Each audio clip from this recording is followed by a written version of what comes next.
Gusto mo bang umaka ang buhay? At 10 years, 85 na sister din.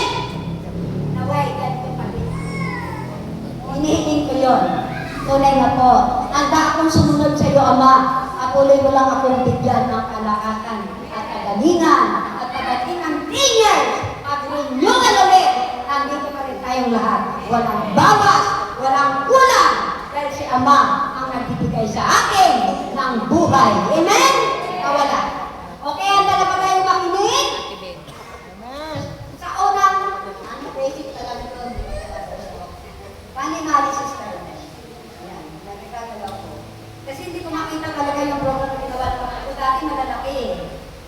Ginawa niya akong bata, hindi pa na 10 years. Yan. Okay? Handa na tayong makinig, ibigay ko na po. Natunay nga po ang bagay nito. Dahil sa kakadasal, kaglorosal kay Mama Mary. Nating kahalikan niya si Mama Mary.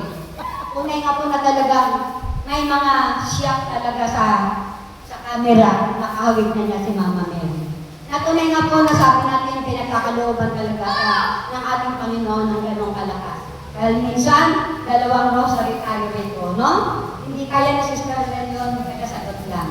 Patawagin ko na po, natunay nga po sa kanyang paglilingkod, maraming tinig, pero parang totpit yan. Parang nagtatanggal lang siya ng tinga.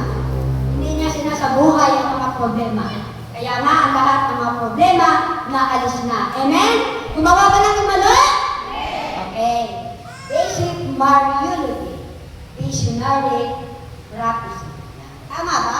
O repeat if I know. Talagang mahirap. Pero sabi natin, gagawa ng himala ang Diyos, sa susunod, English speaking na rin ako. Anong malay mo? At 10 years, pwedeng pumasok na ang aking ako. Moderator na siya dito. Nanay, panalangin natin. Okay?